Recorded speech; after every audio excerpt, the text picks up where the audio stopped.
ঘরে থাকা গমের আটা আর সামান্য কিছু উপকরণে এমন মোচমুচে ডোসা এবার খুব সহজে কিন্তু তোমরাও বাড়িতেই বানিয়ে নিতে পারবে শুধুমাত্র 10 মিনিটের মধ্যে। রেসিপিটি দেখলেই কিন্তু বানাতে ইচ্ছে করবে। আর সাথে থাকছে দারুণ টেস্টি নিরামিষ চাটনির রেসিপি। আশা করছি ভিডিওটি সবার ভালো লাগবে। তো এই ডোসা বানানোর জন্য সবার প্রথমে আমি এখানে নিয়ে নিচ্ছি 1 থেকে 1.5 টেবিল চামচ পরিমাণ গমের আটা। খুব বেশি আটার একটা প্রয়োজন হয় না। এই 1 থেকে 1.5 টেবিল চামচ আটা দিয়ে কিন্তু 4 থেকে 5টা ডোসা খুব ইজিলি তৈরি হয়ে যাবে। এবার এই ডোসাটা ক্রিস্পি করার জন্য এর মধ্যে দিয়ে দেব যতক্ষণে আটা নিয়েছি তার অর্ধেক চালের গুঁড়ো। তোমরা চাইলে কিন্তু এখানে সুজিটাও ব্যবহার করতে পারো। তারপর এর মধ্যে দিয়ে দেবো ঝালের জন্য কয়েকটা কাঁচা লঙ্কা কুচি। এটা সম্পূর্ণ অপশনাল, যদি ঝাল খেতে পছন্দ না করো তাহলে স্কিপ করতে পারো। দিয়ে দিচ্ছি কিছু কারি পাতা, ধনে পাতাও ব্যবহার করতে পারে যদি অ্যাভেলেবেল থাকে।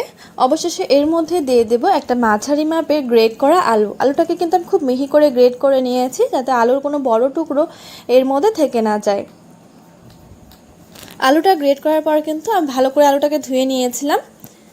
তারপর এর মধ্যে দিয়ে দিচ্ছি 1/2 টেবিল চামচ পরিমাণ গ্রেট করা আদা। দিয়ে দেবো স্বাদ অনুযায়ী নুন, আর খুবই সামান্য পরিমাণ একটু প্রায় 1/2 টেবিল চামচ পরিমাণ গোটা জিরে। এতে করে ফ্লেভারটা খুব ভালো আসে। তোমরা কিন্তু এর মধ্যে চিলি ফ্লেক্সটাও ব্যবহার করতে পারো। আর তোমাদের যদি নিজের পছন্দের যে কোনো সবজিও কিন্তু এখানে খুব মিহি করে গ্রেট করে দিতে পারবে। তারপর অল্প অল্প করে জল দিয়ে এর একটা পাতলা ব্যাটার কিন্তু আমাদের তৈরি করে নিতে হবে। ব্যাটারটা কিন্তু অনেকটাই পাতলা হবে। আমার এখানে চালের গুঁড়ো, আটা, কাঁচা আলু এবং যা যা সবজি একটু ব্যবহার করেছি সব মিলে প্রায় 1 কাপ পরিমাণ ইনগ্রিডিয়েন্টস হবে। তাই এই 1 কাপ ইনগ্রিডিয়েন্টসের মধ্যে আমি প্রায় 1.5 কাপ পরিমাণ জল মিশিয়েছি। আর তোমরা দেখে বুঝতেই পারছো কতটা পাতলা হয়েছে। খুব ভালো করে গরম করে নিতে হবে। তার মধ্যে সামান্য একটু জলের ছিটে দিয়ে ভালো করে মুছে তারপর তেল ব্রাশ করে নিতে হবে। খুবই সামান্য পরিমাণ একটু তেল ব্রাশ করে নিলাম। এই সময় গ্যাসের ফ্লেমটা অবশ্যই হাই করে রাখতে হবে। গ্যাসের ফ্লেমটা হাই করে রেখে আমরা যে ব্যাটারটা তৈরি করে রেখেছি সেখান থেকে ব্যাটারটা এভাবে ছড়িয়ে দেব। অল্প কিছুক্ষণের মধ্যেই কিন্তু ব্যাটারটা পুরোপুরি শুকিয়ে যাবে ওপরের দিকটা। খুব বেশি একটা সময় লাগবে না। যখন এভাবে পুরোপুরি শুকিয়ে আসবে ওপরের দিকটা তখন সামান্য একটু তেল ভালো করে ব্রাশ করে দেব। তোমরা চাইলে কিন্তু এর মধ্যে বাটার কিংবা ঘিও ব্রাশ করে নিতে পারো যদি খেতে পছন্দ করো। তেল ছাড়াও করে নিতে পারবে, কিন্তু তেল দিলে খেতে একটু টেস্টি হয়, ভালো লাগে। তেলটা ব্রাশ করে কিছুক্ষণ হতে দেবো যতক্ষণ না পর্যন্ত নিচ থেকে এভাবে ব্রাউন ব্রাউন হয়ে আসছে। আর ডোসাটা দেখো নিজে থেকেই কিন্তু প্যান থেকে ছেড়ে দিচ্ছে, একদম কিন্তু আটকে যাচ্ছে না। এভাবে যখন ডোসাটা পুরো ব্রাউন হয়ে ক্রিস্পি হয়ে যাবে তখন আমরা এভাবে নামিয়ে নেব।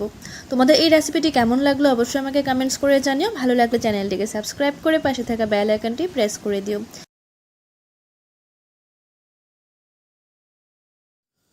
কোনো রকম আটা, ময়দা, সুজি কিংবা চালের গুঁড়ো ছাড়াই এই হেলদি নাস্তাটি একবার বানিয়ে খেয়ে দেখো। বারবার শুধু সকালের নাস্তা কিংবা বিকেলের টিফিনে এটাই খেতে চাইবে। খেতে দুর্দান্ত হয়। খুবই কম তেলে নামমাত্র উপকরণে কিন্তু এই রেসিপিটি ঝটপট তৈরি করে নিতে পারবে। আর সকলেরই কিন্তু খুব পছন্দ হবে। তো সবার প্রথমে আমি এখানে এই রেসিপিটি তৈরি করার জন্য 1 বাটি শুকনো চিড়ে নিয়ে নিয়েছি। এবার এই চিড়েটাকে বেশ ভালো করে কিন্তু ধুয়ে নিতে হবে, যেহেতু চিড়ের মধ্যে কিন্তু অনেকটাই নোংরা থাকে।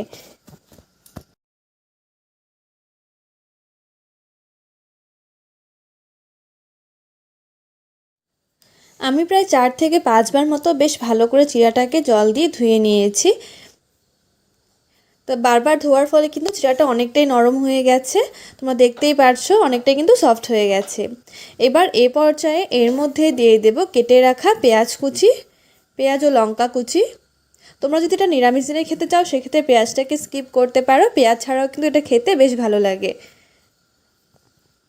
এটাকে আরও বেশি টেস্টি এবং বাইন্ডিং করার জন্য এর মধ্যে দিয়ে দিচ্ছি একটা সেদ্ধ করে ম্যাশ করে রাখা আলু।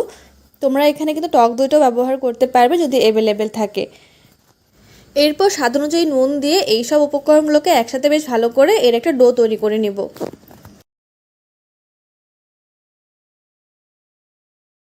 চিড়া আর আলু একসাথে বেশ ভালো করে মেখে নিয়েছি। এবার অল্প অল্প করে এর থেকে ডোটা নিয়ে এর গোল গোল শেপ তৈরি করে নেব। তোমরা যে কোনো শেপে তৈরি করে নিতে পারো। এভাবে করে আমি সবগুলো চিড়ার থেকে কিন্তু ডো তৈরি করে নিয়েছি। অন্যদিকে আমি এখানে একটা ছাঁকনি নিয়ে নিয়েছি, বড় ছাঁকনি। তোমরা যে কোনো কিন্তু ছিদ্রযুক্ত থালা কিংবা যে কোনো পাত্র ব্যবহার করতে পারো। এবার এর মধ্যে এক এক করে এই চিড়ের তৈরি করে রাখা বলগুলো দিয়ে দেব। দিয়ে এটাকে ভাপিয়ে নেব 5 মিনিট মতো, 5 থেকে 10 মিনিট পর্যন্ত। আর এত সময় আমরা এর জন্য একটা চাটনি তৈরি করে নেব। চাটনি তৈরি করার জন্য আমি এখানে নিয়ে নিয়েছি 6 থেকে 7 কোয়া রসুন, একটা মাঝারি মাপের পেঁয়াজ কুচি আর সামান্য একটু আদার টুকরো দিয়ে দিলাম। এর মধ্যে দিয়ে দেবো কয়েকটা শুকনো লঙ্কা। তোমরা চাইলে এখানে শুকনো লঙ্কার পরিবর্তে কিন্তু কাঁচা লঙ্কাটা ব্যবহার করতে পারো, কিন্তু শুকনো লঙ্কার টেস্টটা কিন্তু বেশি ভালো আসে। ঝালটা অবশ্যই নিজেদের পছন্দ অনুযায়ী দেবে। তারপর দিয়ে দিচ্ছি এর মধ্যে কয়েকটা কারি পাতা দেওয়ার পর এর মধ্যে দিয়ে দেব 1 থেকে 1.5 টেবিল চামচ পরিমাণ সাদা সর্ষে। তোমরা এখানে সাদা সর্ষের পরিবর্তে কালো সর্ষেটা ব্যবহার করতে পারো। আর যদি ঘরে টমেটো অ্যাভেলেবেল থাকে সেক্ষেত্রে চাটনির মধ্যে কিন্তু টমেটোটাও দিতে পারবে। এবার খুবই সামান্য জল দিয়ে এর একটা কিন্তু পেস্ট আমাদের তৈরি করে নিতে হবে। পেস্টটা তৈরি করার সময় অবশ্যই এর মধ্যে স্বাদ অনুযায়ী নুন দিয়ে দেবো। তোমরা চাইলে এই নুনটা কিন্তু পরেও ব্যবহার করতে পারবে। তো পেস্টটা আমাদের তৈরি করা হয়ে গেছে, জাস্ট ফোড়নটা বাকি আছে। আর এতক্ষণে কিন্তু আমাদের এই চিড়ের বলগুলো কিন্তু বেশ ভালোভাবে ভাপানো হয়ে গেছে। এবার হালকা ঠান্ডা করে নেব। এবার অন্যদিকে কড়াইয়ে একদমই নামমাত্র তেল দিয়ে দিয়েছি, 1 টেবিল চামচের থেকে কিন্তু কম তেল দিয়েছি। এবার এর মধ্যে তেলটা ভালোভাবে গরম হয়ে আসলে এর মধ্যে দিয়ে দেবো 1 টেবিল চামচ পরিমাণ কালো সর্ষে, দিয়ে দিচ্ছি কয়েকটা কারি পাতা আর একটা শুকনো লঙ্কাকে আমি এভাবে ছোট ছোট করে কেটে দিয়ে দিয়েছি। তোমরা চাইলে চিলি ফ্লেক্সটা যদি ঘরে অ্যাভেলেবেল থাকে সেক্ষেত্রে দিতে পারো এখানে। এবার এই সব উপকরণগুলোকে একসাথে কিন্তু বেশ ভালো করে একটু ফুটতে দেব। কারি পাতা এবং সর্ষেটা বেশ ভালো করে যখন ভাজা ভাজা হয়ে যাবে তখন এখান থেকে সামান্য একটু ফোড়ন নিয়ে আমরা যে চাটনিটা তৈরি করে রেখেছিলাম সেই চাটনির মধ্যে দিয়ে দেব।